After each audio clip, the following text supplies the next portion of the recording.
Hey there, Player 1's Player 2, it's Mike the Gaming Animator, and today I have an unboxing for Wolfenstein 2. So, let's check this out. It's Wolfenstein 2, the new Colossus, actually. I read that incorrectly, so my apologies. So, let's take a look at that. Most important thing here, as you know, it's going to be the install base.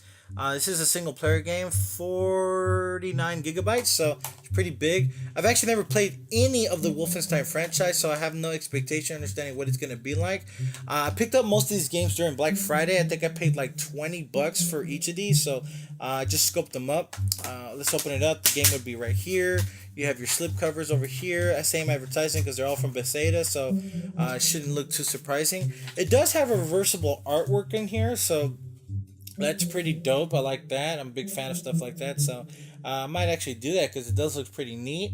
But other than that, though, like I said, I've never really played the Wolfenstein franchise. As you know, it's from Bethesda. Wolfenstein is a long tagline of being a successful first-person shooter games. The fact that they made a sequel to the previous one, I'm sure this must be pretty good. So I'll be playing this pretty soon. So catch you guys later. Love y'all.